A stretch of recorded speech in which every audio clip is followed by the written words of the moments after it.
میرے محترم بھائی اور بہنوں، صبح کو جلدی اٹھنا، یہ جو ہمارا صبح خیزی، صبح کے وقت جلدی اٹھنے کا معمول تھا، اگر ہم پیارے پیغمبر جناب محمد صلی اللہ علیہ وآلہ وسلم کی خوبصورت زندگی کا مطالعہ کریں تو ہمیں پتہ چلتا ہے کہ پیارے پیغمبر جناب محمد صلی اللہ علیہ وآلہ وسلم صبح کو بہت جلدی اٹھ جایا کرتے تھے۔ آپ صلی اللہ علیہ وآلہ وسلم کا معمول تھا کہ آپ رات کے دوسرے یا تیسرے پہر جاگ جایا کرتے تھے۔ اب ہمارے لیے جو بہترین نمونہ، جو ماڈل اللہ سبحانہ وتعالیٰ نے پسند فرمایا، وہ پیارے پیغمبر جناب محمد صلی اللہ علیہ وآلہ وسلم کی ذات پاک ہے۔ اور آج کی جو ماڈرن میڈیکل سائنس ہے وہ اسی بات کے اوپر ریسرچ کر کے بتلاتی ہے کہ بہترین صحت کے لیے، ایک تر و تازہ بدن کے لیے، اپنے دن کو حشاش بشاش رکھنے کے لیے، اپنے پورے دن کی ایکٹیویٹیز کو پرفیکٹ کرنے کے لیے جو سب سے بیسٹ ٹائم ہے وہ صبح تہجد کا ہے۔ آج ہر شخص کامیابی چاہتا ہے، سکسیس چاہتا ہے، مگر کیا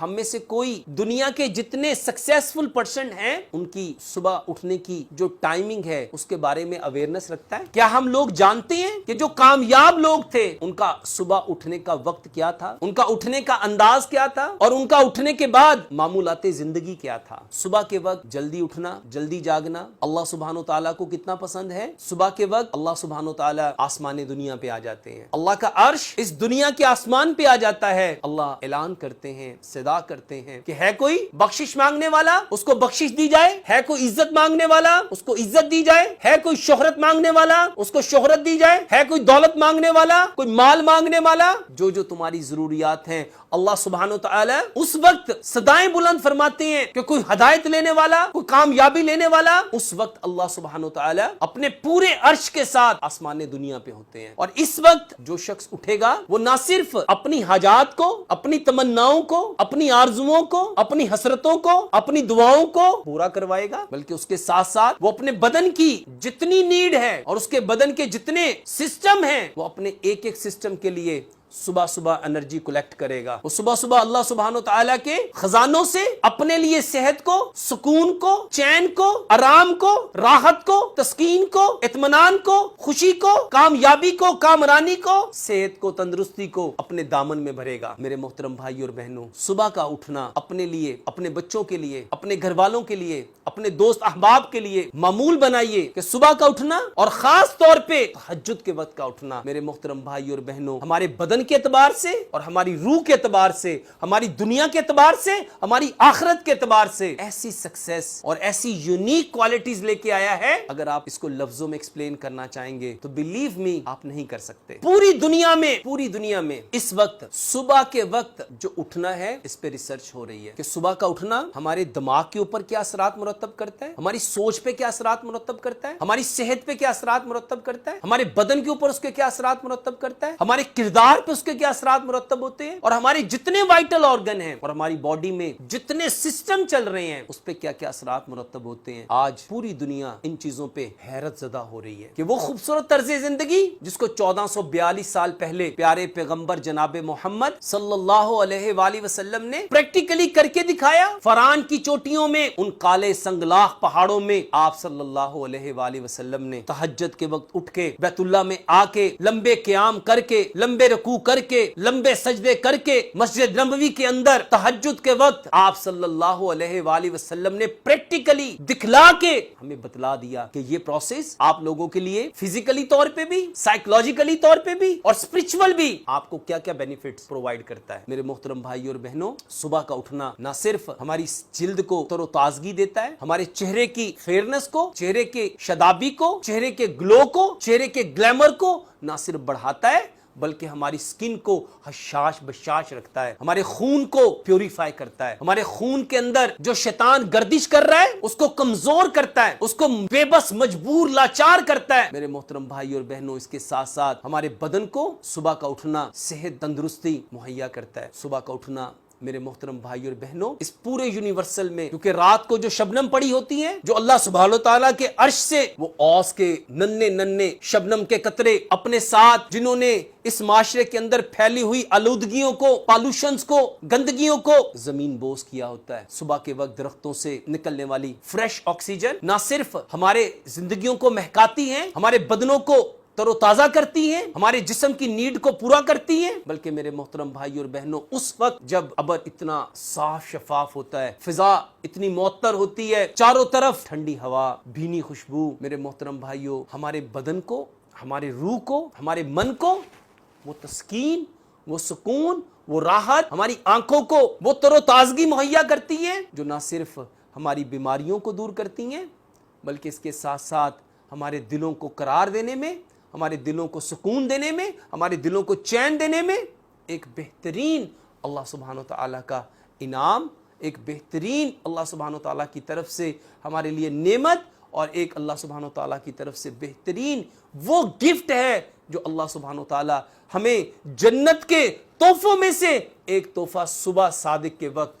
صبح خیزی کے وقت میرے محترم بھائی اور بہنوں ایک اللہ جھلک دکھاتا ہے. میرے محترم بھائی اور بہنوں آج انشاءاللہ الرحمن ہم ایک ایسی ہی چیز کا تذکرہ کریں گے جو کہ آج اس معاشرے میں بسنے والے انسانوں کو اپنی لپیٹ میں لے چکا ہے. وہ مسئلہ نیند ہے. ہمارا یہ جو سونے کا عمل ہے اگر یہ اعتدال کے ساتھ رہے اور جتنی ہمارے بدن کو سونے کی ضرورت ہے تب تک تو یہ ہمارے بدن کو فوائد دیتی ہے, مگر جب یہی نیند اعتدال سے بڑھ جاتی ہے, ہمارے بدن کی ضرورت سے بڑھ جاتی ہے, تو یہی سونا ہمارے بدن کے لیے ایک وبال جان بن جاتا ہے. زیادہ سونے کے انسانی صحت کے اوپر, ہمارے بدن کے اوپر, ہمارے کردار کے اوپر, ہمارے معاشرے کے اوپر کیا اثرات ہیں آج ہر شخص اس سے بخوبی واقف ہے. زیادہ سونا ہمارے بدن میں کون کون سی بیماریوں کو, کون کون سی تکالیف کو اور ہمارے معاشرے میں کون کون سے امراض کو جنم دیتا ہے. پیارے پیغمبر جناب محمد صلی اللہ علیہ وآلہ وسلم نے پریکٹیکلی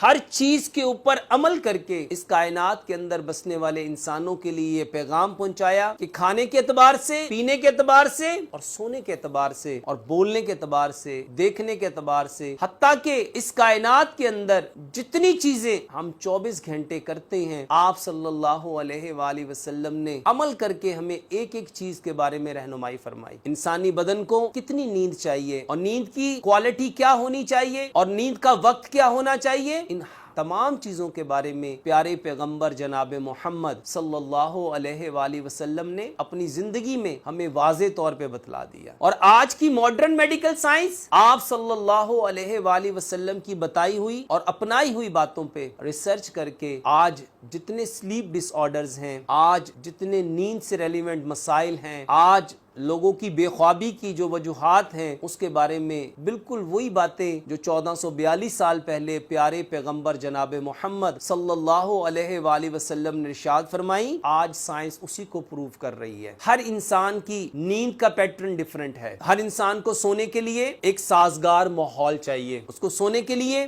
ایک سازگار جگہ چاہیے. ہر انسان کو سونے کے لیے ان کے جو لائف آف نیچر ہیں اس کے اکارڈنگ ہر انسان کو اپنی نیند کیسی چاہیے, یہ ہر انسان کا ایک ڈیفرنٹ پیٹرن ہے. نیند کا بہترین وقت جو پیارے پیغمبر جناب محمد صلی اللہ علیہ وآلہ وسلم نے واضح ارشاد فرمایا وہ عشاء کی نماز پڑھنے کے بعد ہے. اور آج کی ماڈرن میڈیکل سائنس بتلاتی ہے کہ جب عشاء کی نماز پڑھی جاتی ہے اور پیارے پیغمبر جناب محمد صلی اللہ علیہ وآلہ وسلم عشاء کی نماز جب پڑھ لیتے تھے تو آپ پھر سونے کا اہتمام کرتے تھے, پھر آپ کسی سے گفتگو بات چیت کا اہتمام نہیں کیا کرتے تھے. آج کی ماڈرن میڈیکل سائنس بتاتی ہے کہ جب رات شروع ہوتی ہے اور رات کا اندھیرا چھا جاتا ہے تو ہمارے مائنڈ میں, ہمارے برین میں اللہ سبحانہ و تعالی نے کچھ ایسے گلینڈ رکھے ہیں جو ایک سیکریشن پروڈیوس کرتے ہیں, اور یہ سیکریشن اس وقت پروڈیوس ہوتی ہے جب چاروں طرف اندھیرا چھا جاتا ہے. مگر جب ہم لوگ یہ مصنوعی لائٹ جلا کے اپنی رات کو روشن کرتے ہیں تو میرے محترم بھائی اور بہنوں ہمارا وہ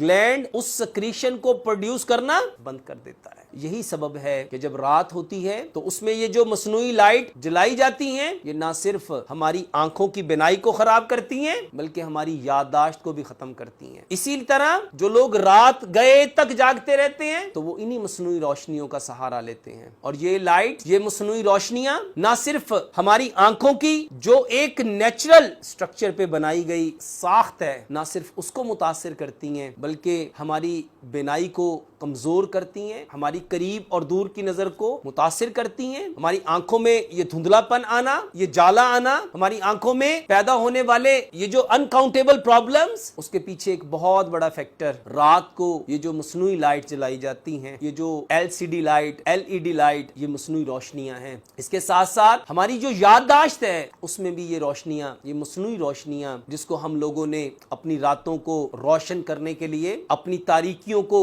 اجالے میں بدلنے کے لیے استعمال کرتے ہیں، یہ روشنیاں ہماری رات کو منور نہیں کرتی بلکہ حقیقت میں ہمارے آنکھوں کے نور کو، ہماری آنکھوں کی روشنی کو یہ گل کرنا